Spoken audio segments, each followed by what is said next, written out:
Hi friends, ബാല്യകാലത്തെ നമ്മുടെ മനസ്സിൽ പതിയുന്ന ഓരോ കാര്യങ്ങളും നമ്മൾ എത്ര വയസ്സായാലും ഇങ്ങനെ മായാതെ നമ്മുടെ ഉള്ളിൽ ഇങ്ങനെ പതിഞ്ഞു കിടക്കും. അതിനുള്ളൊരു ഉദാഹരണമാണ് കേട്ടോ ഈ മീൻ. ഈ മീൻ എന്താണെന്ന് എല്ലാവർക്കും മനസ്സിലായോ? ഇതാണ് വാള. അതായത് എൻ്റെ കുട്ടിക്കാലത്ത് ഞാൻ അച്ഛൻ്റെ വീട്ടിൽ നിൽക്കുന്ന സമയത്ത് അപ്പോൾ അവിടെ വരുന്ന ഒരു മീൻകാരൻ മാമിൻ്റെ അടുത്ത് നമ്മൾ എന്താ മീനെന്ന് ചോദിക്കുമ്പം പുള്ളി ഇത് പൊക്കി കാണിച്ചിട്ടുള്ളതായിട്ട് എനിക്കിപ്പോഴും എൻ്റെ ഓർമ്മയിലുണ്ട്. അതായത് പാമ്പ് പോലെ നീണ്ട മീൻ, വാള. അന്ന് തൊട്ട് എൻ്റെ മനസ്സിൽ കയറി കൂടിയാണ് ഇവൻ പാമ്പാണെന്നൊരു തോന്നൽ.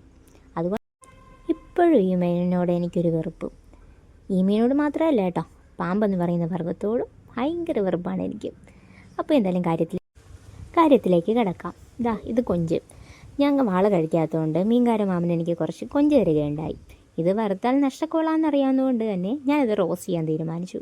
അതിലേക്ക് വേണ്ട ചേരുവകളെല്ലാം അരിഞ്ഞു വെച്ചു. ചട്ടിയിലേക്ക് എണ്ണയൊഴിച്ച് കടുക് പൊട്ടിയതിന് ശേഷം വെളുത്തുള്ളി, കുഞ്ഞുള്ളി, തക്കാളി, പച്ചമുളക്, അങ്ങനെ വേണ്ട ചേരുവകളെല്ലാം ഇതിനകത്ത് അരിഞ്ഞ് ചേർത്തിട്ടുണ്ട്. ഇതിൽ സൂക്ഷിച്ച് നോക്കിയ ഒരൈറ്റം മിസ്സിങ് കേട്ടോ, മറ്റൊന്നുമില്ല, കറിവേപ്പില. ഇനി ഇതിലേക്ക് ആവശ്യത്തിന് ഉപ്പും മഞ്ഞൾപ്പൊടിയും പെരുംജീരകം, കുരുമുളക് പൊടി, മസാല, മുളക് പൊടി, അങ്ങനെ വേണ്ട പൊടികളെല്ലാം ചേർത്തിട്ട് നമുക്ക് നന്നായിട്ടൊന്ന് വഴറ്റിയെടുക്കാം. കറിവേപ്പില മനഃപൂർവ്വം ഇടാത്തതാണ് കേട്ടോ, കാരണം ഇവിടെ കറിവേപ്പിലയില്ല. പിന്നെ ഞാനൊരു കറിവേപ്പ് നട്ട് വളർത്തുന്നുണ്ട്, പക്ഷെ അതിൽ നിന്ന് ഇലവിച്ചാൻ എനിക്ക് യാതൊരു മനസ്സുമില്ല. കാരണം അത് കഷ്ടപ്പെട്ടതും വളർത്തുന്ന പാട് എനിക്കേ അറിയൂ. അതുകൊണ്ട് തന്നെ മസാല ഒന്ന് മൂത്ത് വരുമ്പോഴത്തേക്കും നമ്മൾ വൃത്തിയാക്കി വെച്ചിരിക്കുന്ന ചെമ്മീനിലേക്കൊന്ന് ഇട്ട് കൊടുക്കുകയാണ്.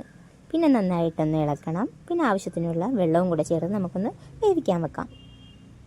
അങ്ങനെ കൊഞ്ച് നന്നായി വെന്ത് അതിൻ്റെ വെള്ളമൊക്കെ വറ്റി വരുമ്പോഴത്തേക്കും നമുക്ക് കഴിക്കാൻ പാകമായിട്ടുണ്ട്. അപ്പോൾ ഇന്നത്തെ സ്പെഷ്യൽ ഇതായിരുന്നു, നമ്മുടെ കൊഞ്ച് റോസ്റ്റ്.